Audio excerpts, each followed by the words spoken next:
Good evening. It's good to see you tonight. Welcome back to another exciting virtual tour with Pretty Gritty Tours and the Foss Waterway Seaport. As always, I'm your host this evening, Chris Staudinger, and welcome. Welcome, everyone. I'm super excited that you guys are here tonight.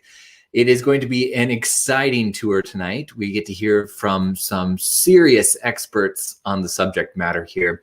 And we are diving into the archives of the Foss Waterway Seaport Museum. So there is some pretty interesting stuff locked back there away from prying eyes. And you now get an exclusive look at it. How are you all feeling tonight? It's good to see everyone. I'm just checking in. As always, if you have questions, please let us know in the comments. It is my pleasure, privilege, and I think contractual obligation to answer them to the best of my ability. So I'll do what I can for you guys. Huge shout out to Nat Seymour from Be Good Event Photography for the aerial images that we get to use for these tours. Does phenomenal stuff. I encourage you guys to check him out. He is a licensed drone pilot and a phenomenal photographer. And of course, a massive thank you to Columbia Bank, without whom there would be no tour tonight. Columbia Bank continues to sponsor generously the free virtual Thursdays experience that we get to do with the Foss Waterway Seaport. And so here's a shout out to them. I've been a commercial fisherman for 41 years. Truly is a magical place out there. I've been with Columbia Bank as long as this boat's been to sea. As a commercial fisherman, we have income pulses that are directly related to seasonal activities. If that propeller ain't turning, you're not earning. Columbia Bank tailored this loan to fit our business needs perfectly. They made me happy as a clam at high tide. So a couple things, first and foremost, other than thank you, Columbia Bank. We have a very exciting announcement. The Foss Waterway Seaport Museum, in conjunction with Pretty Gritty Tours and a so far yet to be named, but already on board, so to speak, master diver, marine salvage expert, and treasure hunter are going to be making a very exciting announcement that pertains to the history and mystery of the Tacoma area. And we are going to be making that announcement this coming Tuesday. So stay tuned to our social media channels. We're going to be having a live event Tuesday at 8 p.m. talking about the revelation that has come to this area, and we're pioneering some new exploration. But tonight is about the archives, and in particular, the Bill Summers collection. Bill Summers was a gentleman from the Pacific Northwest who worked in his youth on the Mosquito fleet.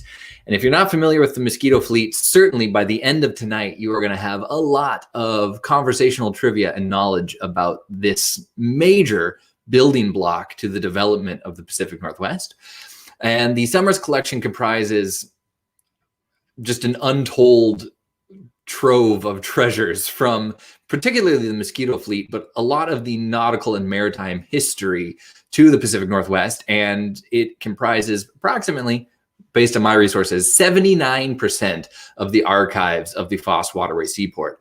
So this collection is, rotating throughout the museum itself, but the majority of it, there just isn't space, even in this massive former grain warehouse converted to Seaport Museum, for them to display all of it. So you get to see a healthy majority of it tonight, but there's perhaps no one better in this grand earth to introduce Mr. Bill Summers than himself.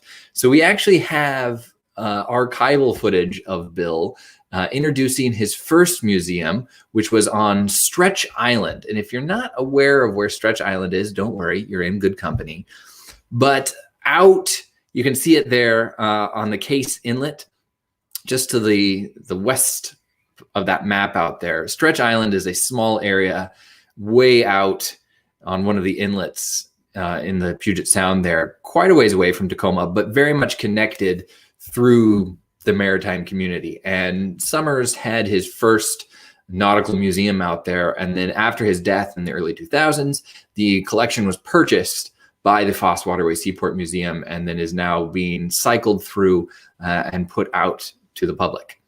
a great example of which is right now. So let's hear from Bill himself here. Welcome aboard. I'm Bill Summers.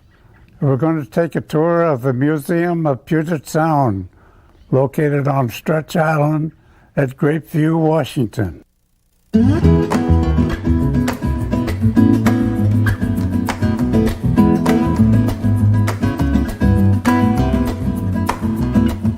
When I was 18 years old and was going to school in Seattle, in the summertime I got a job on the steamer Hayek, one of the Mosquito Fleet vessels, as a deckhand and able seaman. And that's how I got interested in developing this museum. The idea was, at first, was to develop the history of the Mosquito Fleet on Puget Sound. And it has expanded to other ocean-going ships and Navy ships, all kind of ships. I started working on the Mosquito Fleet vessels in 1929, and we've been collecting artifacts ever since that time. So, I mean, there it is. It's succinct as possible. Bill explained it very nicely, but I'm going to reiterate it again and again tonight, so buckle up for that. But to really even understand what we're talking about with the collection, we have to understand the Mosquito Fleet. So when you think about early Puget Sound, when it was just the Salish peoples that were out here, and it's important to acknowledge the fact that, you know, all of these communities that are on the Puget Sound today are on the ancestral lands of the Salish tribes. With Tacoma, it's the Puyallup. And it was this impassable fortress of evergreens.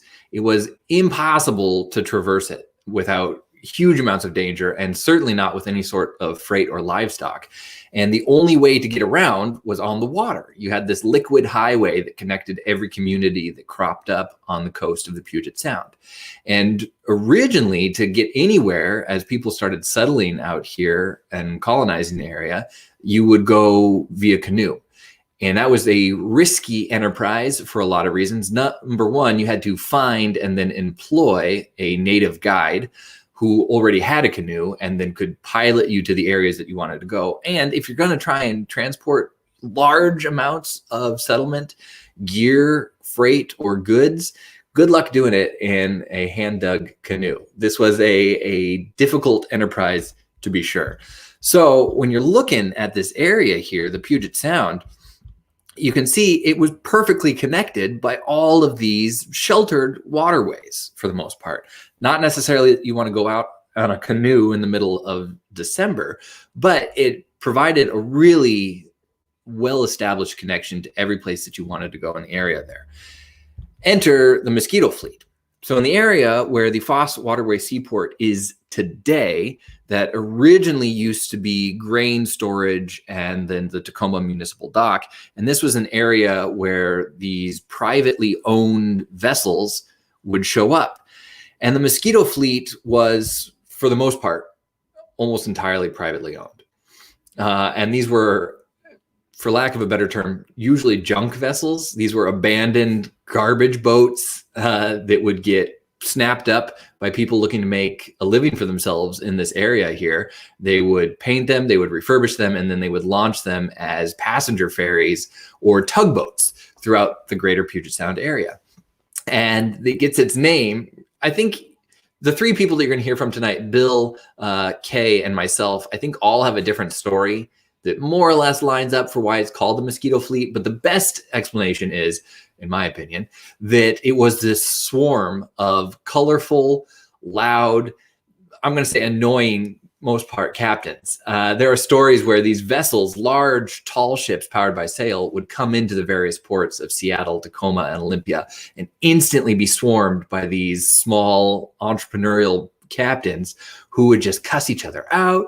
They would get in fights. They would be trying to underbid or like literally shove the other ones out of the way, trying to get the business of these ships. And they'd be like, I'll tow you in for $5. And the next guy would like push him out of the way and be like, I'll do it for $4. Don't listen to this guy. He's garbage. And so this swarm of mosquitoes would always attach themselves to larger vessels. I'll let Bill give you his own explanation for why it's called the Mosquito Fleet. This is a photograph of the old Coleman Dock in Seattle, taken in 1907. These vessels are called the Mosquito Fleet. That name was coined by a journalist who saw the boats leaving at about 5:15 in the evening and fanning out, and he thought they looked like mosquitoes. The Mosquito Fleet started about 1853 with a small boat going from Olympia to Seattle, and it ended at about 1938. The reason the Mosquito Fleet went out of business mainly was the coming of the automobile, and they had to have automobile carrying ferries to handle the car traffic. Well, thank you, Bill. That's exactly right. So when all these communities were connected from the 1850s until the 1930s, it was primarily done by this mosquito fleet of people, just, individualist captains who would go out and forge their own way and connect the various communities via the water. As roads started to develop and cars became more prominent, all of that almost overnight vanished. There are only 2 remaining vessels of the original Mosquito Fleet in operation today, and both of them are still here in the Puget Sound, which is pretty extraordinary. And then a lot of them just vanished, either into antiquity or into the bottom of the ocean. And Bill had the foresight and the passion to start snapping them up before it was really in vogue.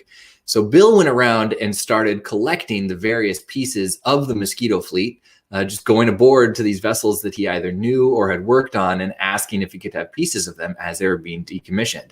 And then suddenly overnight, he himself was now the proud owner of the largest and most comprehensive collection of Mosquito Fleet artifacts in the world.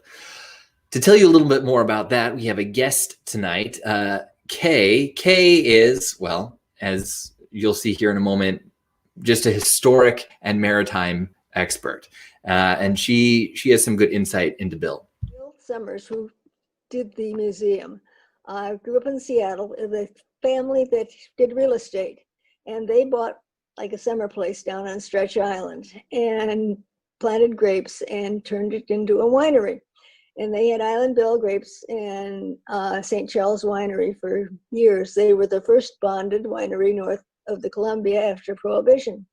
And then in about 1965, they closed down the winery. And Bill, when he was in college in the 30s, had been working on the Mosquito Fleet boats and fell in love with them. And so in the late 30s, the Mosquito Fleet just went away very quickly because cars took over. And Bill started, they were breaking the boats up in Houghton, and Bill started going on board, asking if he could take name boards and stuff, and he started collecting. And then when they closed the winery sometime in the 60s, he had space to do it, and so he just kept on collecting and adding and adding and adding. And I think in the 80s, and I'm not real clear on exact dates, MOHI, the Museum of History and Industry in Seattle, did an exhibit on the Mosquito Fleet and asked him if they could borrow artifacts. And his wife was volunteering with them at that time. So they loaned them a bunch of artifacts and they got pictures from other places. And when MOHI broke the Mosquito Fleet museum exhibit up, Bill and Loretta, his wife, decided that it shouldn't just be split up. And so they bought the whole thing and brought it down to Stretch Island, which gave him a very nice collection. So now the Seaport went in and purchased that massive collection from the Summers estate after his passing. And I believe that they had arranged the deal before he actually passed. And so it was a known experience that was going to happen. So now the Foss Waterway Seaport is the largest, or the owner of the largest collection of Mosquito Fleet archival footage, pictures, and artifacts, again, now in the world. So here's a great question. It depends, like I said, 2 of them are still in operation. The Virginia 5 in particular does pleasure cruises throughout the Puget Sound, although not this year. And then the Concordia, I think, is the second one, which is actually in Lake Union or Lake Washington, depending on the day.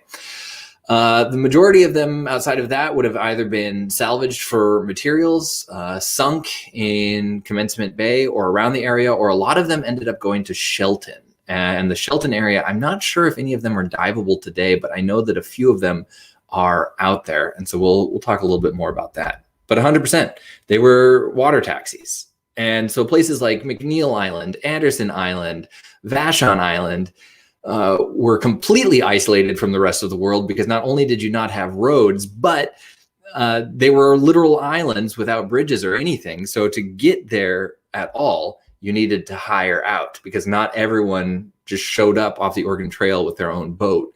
And because canoes weren't the most, I guess, cargo capacity oriented vessels out there, the Mosquito fleet became hugely popular until the cars replaced it in the 1930s.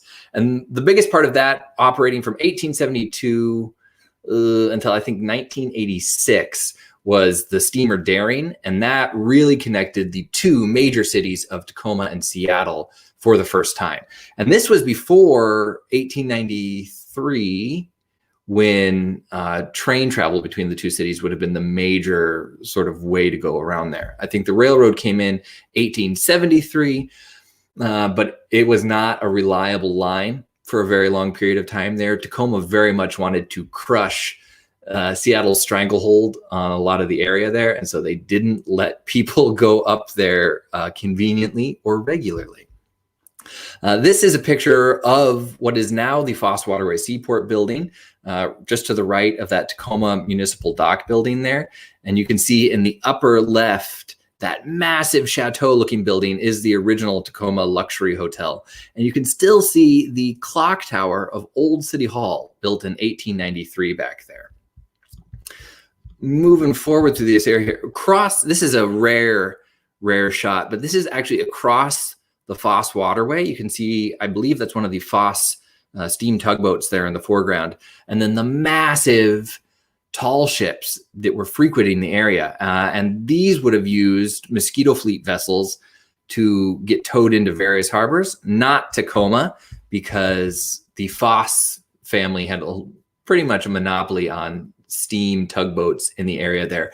And you really didn't need it to get into the Foss Waterway, because the prevailing northern wind could blow you right in. And so they could bring these tall ships under sail right up to the dock here and offload directly onto the railroad, which was pretty much state of the art at the time.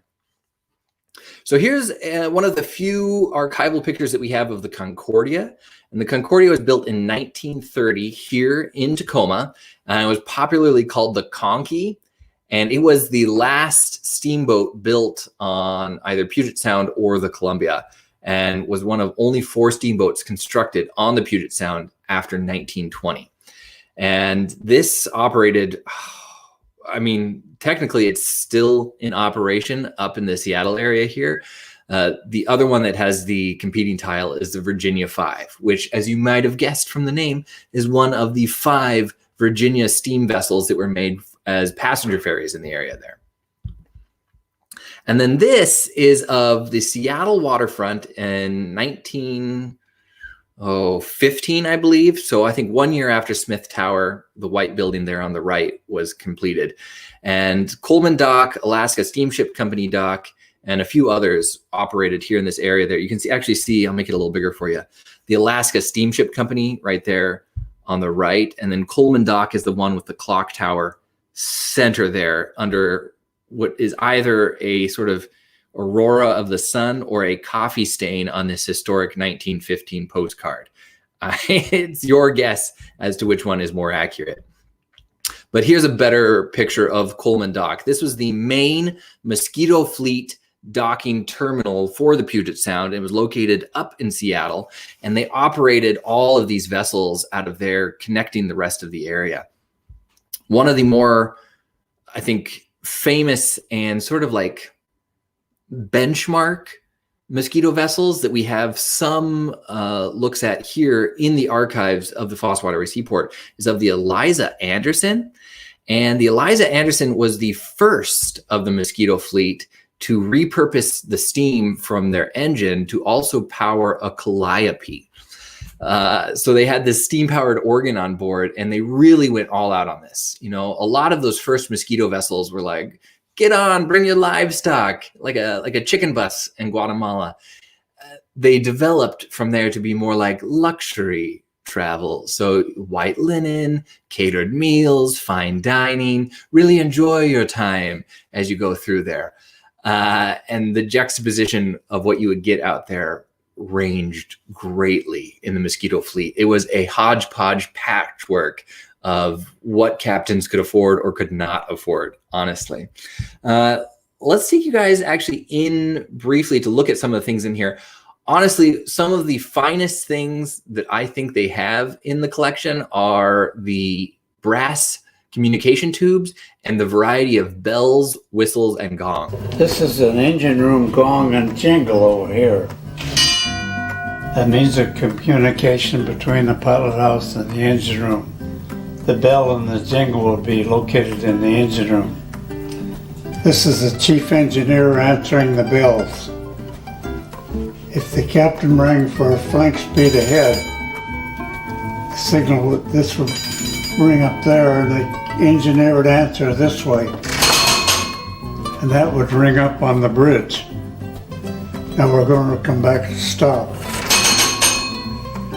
This is for the starboard engine, and that's for the port engine. It takes 4 cables to operate each one.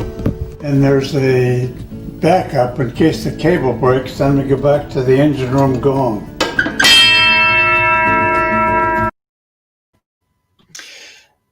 This is, I've got so much footage of you guys, for you guys tonight, of Bill just powering different steam whistles or gongs. And in fact, so Foss Waterway Seaport made the dubious call to let me go into the archives and film. And I spent the majority of my time in there playing with manual foghorns and steam whistles. And I've got some of that footage for you guys here in a second, because if you're in there, you have to.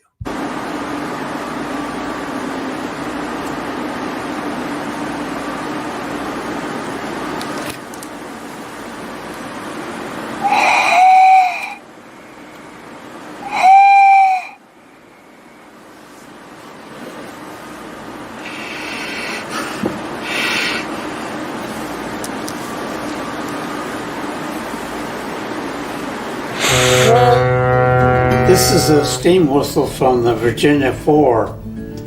We're going to blow it now, and it's going to be very loud. These are some of the emergency foghorns.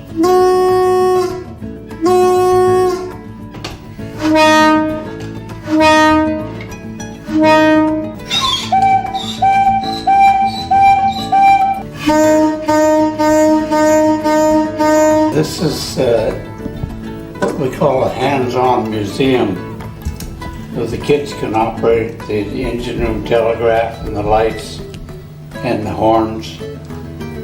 Get pretty wild in here sometimes. I cannot get enough of the footage of Bill Summers, man. Everything I've ever seen of him was from this stage in his life, so I don't know what he was like as a young man, but I believe very strongly that he had one of the driest senses of humor ever, which is a prerequisite for a life at sea. And I've never once witnessed him change the tone, pitch, or volume of his voice, despite the various things that he's talked about. And he is my ever-loving hero. The stuff he does is phenomenal. So let's take you back into the archives really quick, because we've got some good stuff here. There are also a great deal of just black and white photographs of the Mosquito fleet in its heyday, including this one. This is the sternwheeler, the Telegraph. And I believe when it was pictured here, oh, thankfully it's got the Sumner Tower right there in the back there. So this is the Sumner Ironworks in Everett, ironically enough. And she was built at Everett in 1903 and then used for the Seattle-Tacoma run. So this was one of the main Mosquito fleet vessels that really put the Seattle-Tacoma relationship on the map and made settlement of the area vastly popular and possible. And believe it or not, this was actually considered a very slender vessel. At 153 feet long, She was purchased by the Puget Sound Navigation Company in 1910 and then also used to connect Seattle to Bremerton. And so I guess when you look at it in comparison to like one of the Washington State Department of Transportation ferries today, this is a very narrow vessel, but certainly not as narrow as taking one of the traditional canoes through the area. And there are some crazy stories about how people settled this area. I'm going to see if I can find my photograph for you guys here really quick. Okay. So this fine gentleman here in the middle with a glorious mustache is Jørgen Eliasson. He was from Norway. He was the second person into Poulsbo, Washington, or Little Norway, as we call it. And to settle the area, he needed to bring some livestock in. And so he got a buddy who had a rowboat to work with him. He lashed 3 large logs together. Stay with me on this one.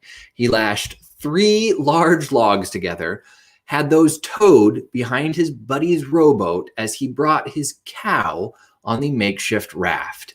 And as a trio now, they rowed across the Puget Sound into Poulsbo, where the cow became the first cow in the Poulsbo area. To manage this Herculean feat, this gentleman here had to stand with his cow on the makeshift raft, and anytime the panicked bovine would move around on the raft, he would jump to the other side to counterbalance it and prevent everyone from falling into the Puget Sound and dying an icy death. Now, I've heard various accounts from a couple sources as to how far they rowed, because that's the obvious question here. I've heard that they actually rowed from Seattle to Poulsbo. I've heard that they just rowed from across the bay into Poulsbo, but the definitive answer is, however far they rowed, it was too far. Any distance rowing across the Puget Sound at any time of year with a cow on a makeshift raft is too far. That is your answer right there. How did they go? Simply too far to bring a cow into Poulsbo. Now you know. This would have been a more reliable vessel, but it wasn't available for the time. I believe they brought that cow into the Poulsbo area. Oh, geez. It would have been in the 1800s. Simply too early. Too early and too far. At no point should they have taken this feat on. But I guess times were different back then. If you have questions about any of this, please let me know. I will do my best to answer them live, and then they'll be archived forever. So yeah, if you have questions about bovine transportation in a maritime sense, I'll do my best to answer those. For another historic approach on this, though, we're going to actually talk to Kay here briefly about the Mosquito Fleet. My mother spent her grade school days on Raft Island and rode the Mosquito Fleet boat a lot. And all I can figure is that she knew the Mosquito Fleet was going away. But my uncle had a place on Vashon, and Mom wanted to do a trip on the Mosquito Fleet, and I have a hunch she knew it was one of the last trips. But we took the Concordia from Tacoma to Vashon, and I was just a little kid. I was there. But that is the only time that I actually rode on a Mosquito Fleet boat, when it was still carrying passengers. Today, you really have 2 options if you want to learn or experience more about the Mosquito Fleet. The first, and in my opinion, most practical and best, is to actually go to the Foss Waterway Seaport Museum, because just the archives themselves are rich with it. Here, you can take a look. These are all pieces and parts of the Mosquito Fleet. And the rope and the rigging and the brass and the tar is in the air. It's a palpable experience and really, truly transports you to the time when the Mosquito Fleet was the main way to connect the Puget Sound area. The other is to experience an outing on the steamship, the Virginia 5, which we have some footage of here.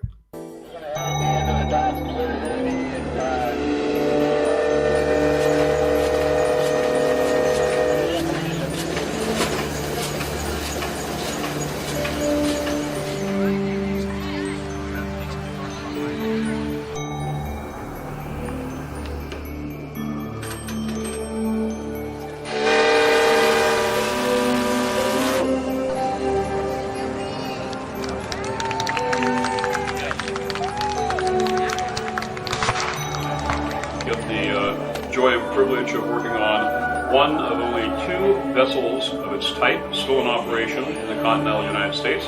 That's a wooden hull, propeller-driven steamship.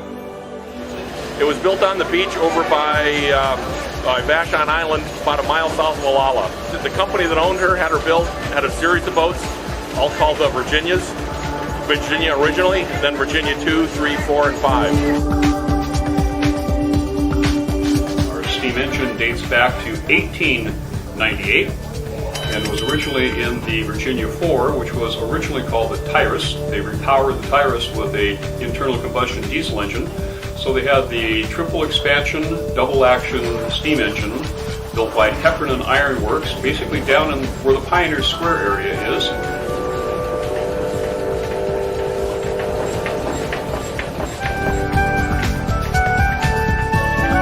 She was built fairly late, which is I think one of the reasons she survived. So she remained in decent condition late enough into history that people started to realize she was a treasure rather than just another old boat. The other reason I contribute to her survival is the fact that on her route, which was originally on the west side of Vashon Island, was Camp Ciel.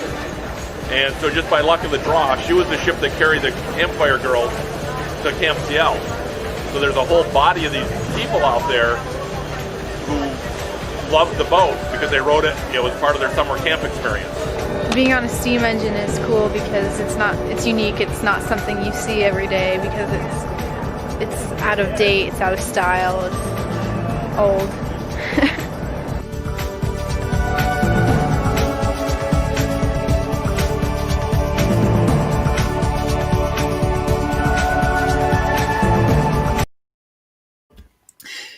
So having now watched that, the natural question is, how many engineers lose their fingers in that free-flowing brass piston set that just crushes everything around you? I wonder that every time I've seen it, honestly. And the fact that she's just in there like adjusting, you know, whatever, as it's in full operation is terrifying. But what's interesting about the Mosquito Fleet vessels is that an engineer, like the young woman you would have just seen, and the skipper or the captain of those vessels communicated to each other through a various system of either brass tubes, a lot like those of you who have kids would see on playgrounds where you speak in the tube and it comes out the other side, through science, or through bells and gongs and a series of interdisplayed essentially musical instruments. And a lot of those are on display at the Foss Maritime Museum today. And I think we've got a few of the other things here. One of the other big things that you'll see in there are ship wheels and communication lights. And I'll let Bill walk you through a couple of those.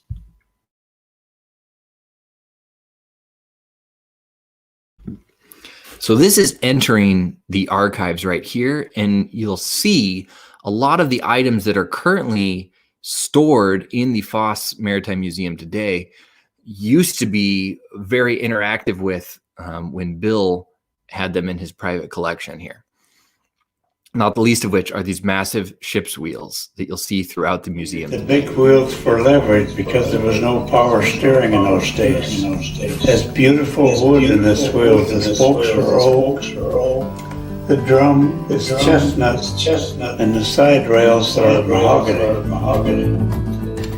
These deck gratings are from the aircraft carrier Ticonderoga. When you're standing at the wheel for long periods of time, this gives you a little spring, and it's ventilated, and it keeps you dry. It's much better than standing on a steel deck.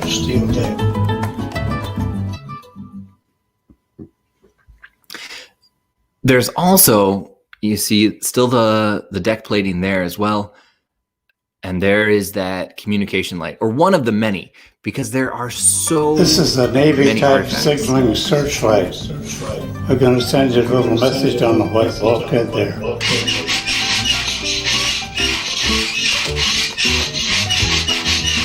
That's SOS and Morse code. It's a very powerful light, a 1,000-watt bulb.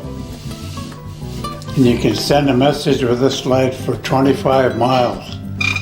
By banking the light off the clouds, you overcome the curvature of the Earth. That's my life goal, to just casually drop scientific knowledge like that. Banking the light off the cloud bank. to overcome the curvature of the earth. No inflection change, no big deal. This is the kind of stuff that you'll encounter in the museum today. And in fact, currently on the floor is I guess it's considered the first of the Mosquito fleet, and it's the SS Beaver. So this is a model of the Beaver here, and this would have been employed by the Hudson Bay Company. It was originally designed to be a gunboat that would protect the assets of the company in the area. As far as I know, it never saw any action and was not a particularly popular vessel with those who crewed her. It's believed that the time they spent anchored or tied up to shore harvesting wood to power this bad boy was actually more time than they spent steaming. And I'm trying to think, we've got the plaque here. It's got a crazy figure on it. Something like, what is it here? Yeah, 40 cords of wood. The Beaver would burn 40 cords of wood in a 12 to 14 hour day and could only go 230 miles on that. So you've actually got that black and white photo at the bottom of the placard there showing all of that wood. It's almost the size of the ship itself. Fortunately for everyone, this was later converted into a coal burning steamship, which made it increasingly more efficient. But certainly they made vast improvements as time went through. One of the other things that you'll see in the archives today is just a tremendous collection of lanterns, signal lights, nautical paraphernalia, including this transit here. For those of you not familiar with the use of this particular item, it's not just a telescope. This is used to mark a location on shore, basically to get a fix on your position. The idea is that you would draw ideally 3 lines, but if you could just use 2, or even just to line up 2 items together, like a large hill and a tall pine or a lighthouse or whatever, you could mark your position on a chart from there. And a lot of these are part of the summer collections, but also just part of the archives back there. And again, for those of you tuning in later in the show here, the Summers collection comprises approximately 79% of the Foss Waterway Seaport Museum's archival collection in the back of the building there. And it's incredible because, you know, the Mosquito fleet is such a rich and intrinsic part of the Puget Sound history. And I feel like it gets genuinely overlooked quite a lot. We talk so much about the shipping industry and the railroad in the area, predominantly in Tacoma as a railroad town, but to have each of these communities exist pretty much exclusively because they were connected through the Mosquito fleet is tremendously important. And so anywhere from small vessels like this one here coming out of, I believe this is in Shelton, but I'm not entirely sure, to this one here. So this is the Dode. This is when the Dode officially sank, and I'm trying to think when this would have been, early 1900s here.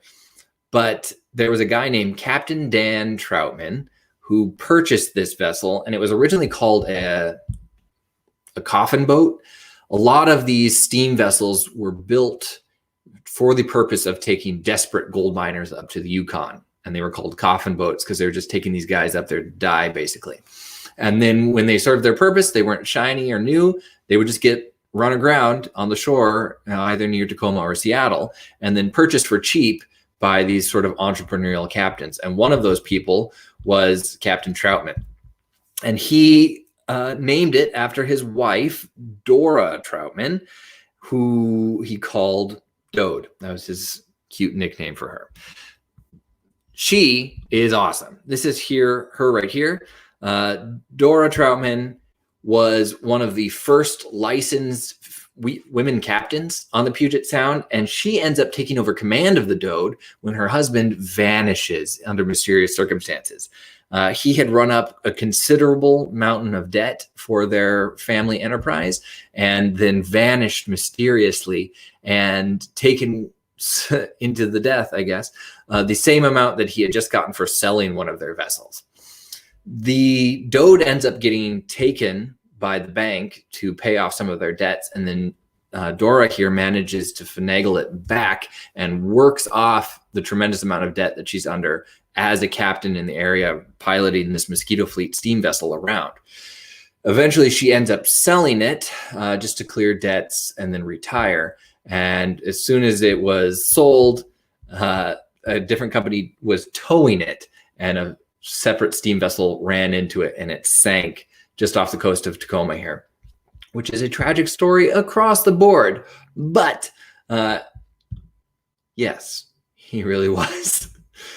Dora was truly, in my opinion, one of the quintessential Tacoma success stories.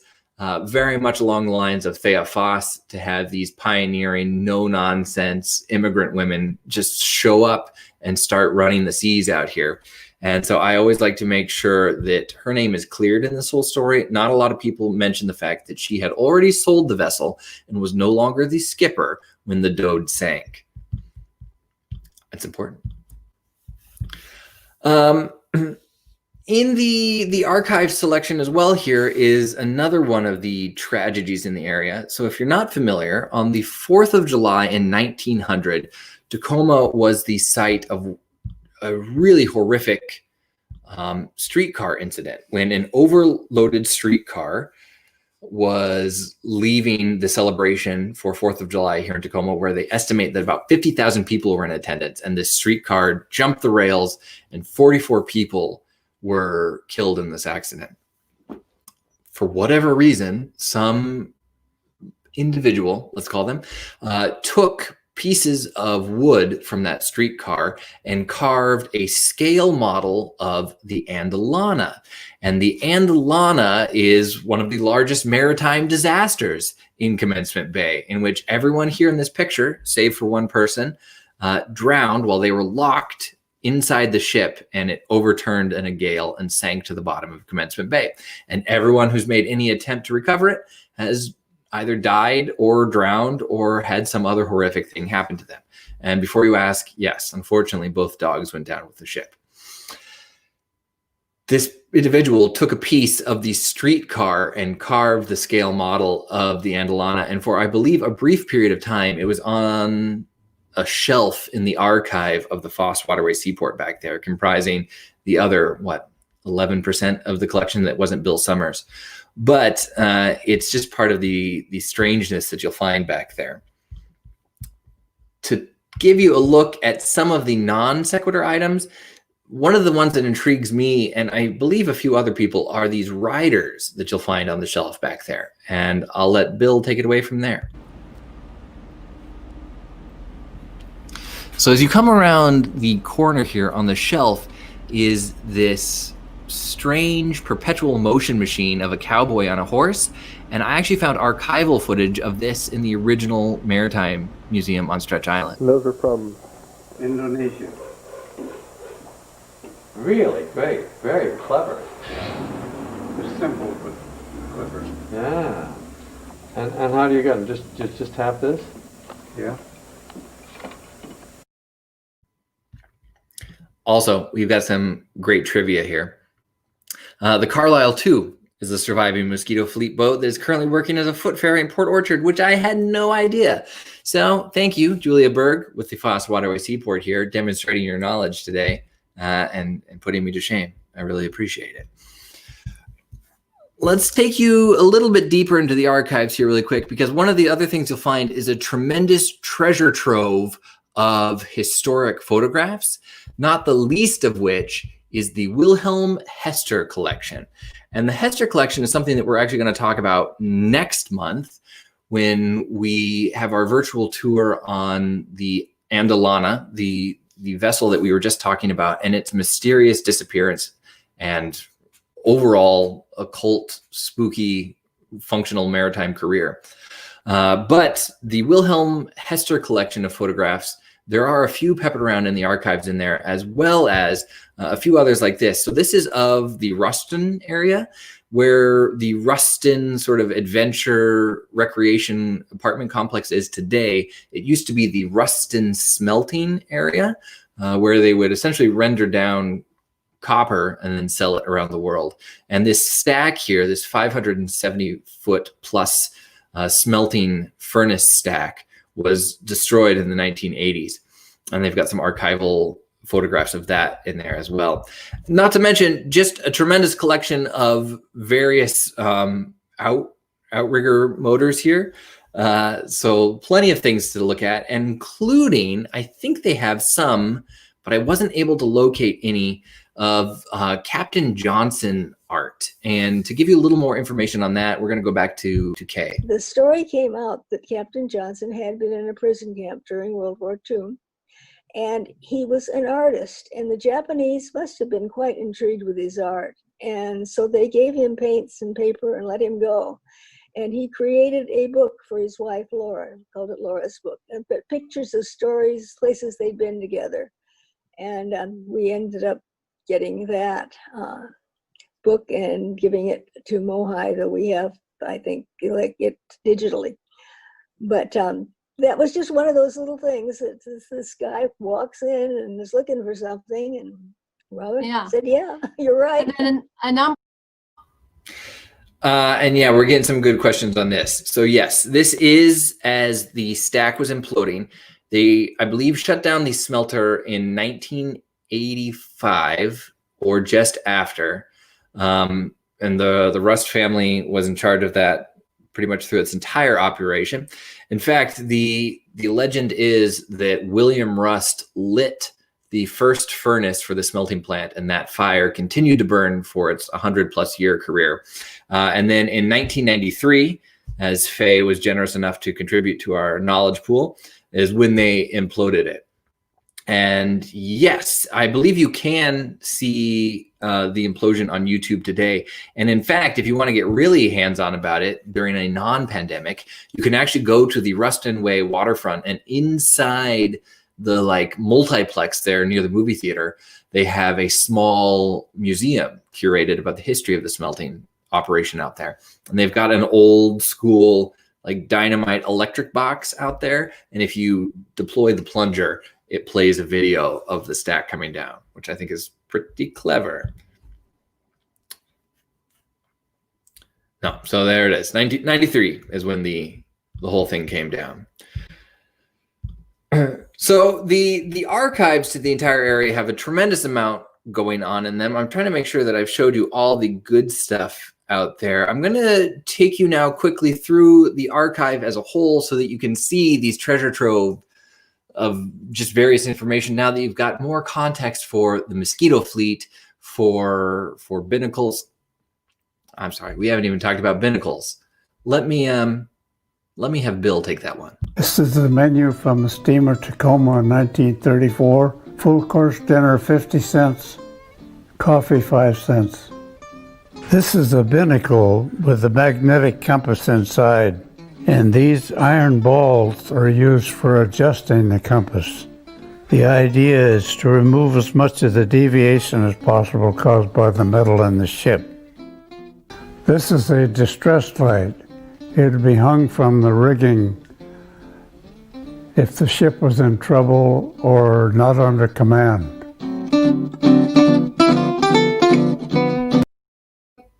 So one of my favorite things that you get to see inside the archives today that I think best represents the variety and flavor of the Mosquito fleet are the nameplates. And you could walk past them and not even know, but stacked against a wall in there today, because there's so many of them. A lot of them are displayed throughout the museum right now, but there's just there's a plethora of nameplates back there. So a lot of them are stored in the archive section today, and you would walk past them without a second glance. But now that you are all armed with knowledge on the Mosquito fleet, when we do a fly through of our archive here in a second, you'll be able to recognize, hopefully, quite a bit there. So binnacles, signal lights, manual foghorns, nameplates, and so on and so forth. Let's go on in. So there is a ferry sign schedule from the Mosquito fleet, and then you can actually see right in the back there are some of those nameplates against the wall, and then just a tremendous amount of archival artifacts here, and so many of them are just waiting hungrily to be inventoried and taken into their next stage of life. A lot of these ship's wheels, and then just the most amount of brass that you can really comprehend. All of these over here on the right are iron balled binnacles. There are throttle controls, bell and gongs, gong and jangles, a trophy for the best archives in the area, and then a great deal of maps and charts as well. And then you come around the corner here, past a lot of these archival photographs here, and you get into more of the models, I think. One of the things that Bill also collected and a few occasions produced were scale models of the Mosquito Fleet vessels. And you'll see a few of them as we fly through here, as well as just models of ship hulls down there. And then, of course, my favorite, this strange Indonesian perpetual motion machine, which is in the archives for better or for worse until the end of time. You'll probably recognize the deck plating here, and then, of course, the signal light there. Now, as we move back around through the archives here, we're going to come around to the right, and that's where the vast majority of signal lights, deck lanterns, and then manual foghorns and whistles are collected, moving just up there at the end of the stacks. Just to the right, there are a lot of the Wilhelm Hester black and white photos, and I think he has the majority of nautical photographs of early Tacoma. You'll definitely recognize him because I reference his material all the time in our tours. Just on your left there was a manual foghorn, and then a few of the models here of Mosquito Fleet vessels waiting patiently to be displayed when their time comes up. And then you can see in the background there, compasses, horns, steam whistles aplenty. The tremendous amount of archival artifacts back here is staggering. So I'm going to take a second here to... Oh, I'm so glad you asked. It's a mystery.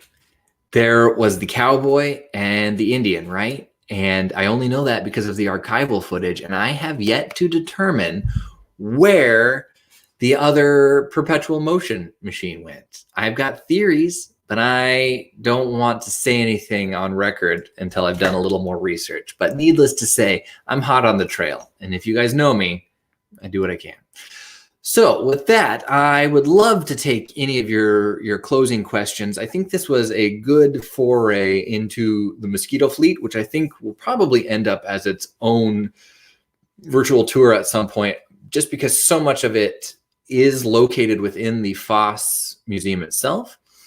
But a lot of that, like the Virginia 5, for example, or the Concordia, are still out in the world and around. So there are places where you can go. And in fact, what I'd love to do is actually look at a few of the ports and harbors that were connected exclusively by the Mosquito Fleet. So that's something to look forward to in the future. Again, if you guys have any questions, please let me know. I'll do my best to answer them here at the end. And then please tune in next month on the third Thursday for our free virtual tour with the Foss Waterway Seaport Museum, in which we uncover in such great detail the mystery of the Andalana, what happened with their crew when they were locked up in the ship and drowned, where they are today. And yes, the remains are still preserved somewhere.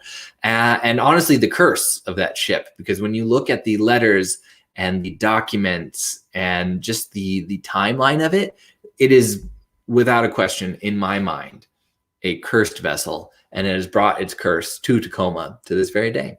So something to look forward to. And this Tuesday, 8 p.m., with Master Marine Diver, whose name is undisclosed yet, and the Foss Waterway Seaport Museum, we will be announcing some really exciting news moving forward. So thank you all. I will see you all very soon. And until then, I'm encouraging you to keep on exploring. Have a good night.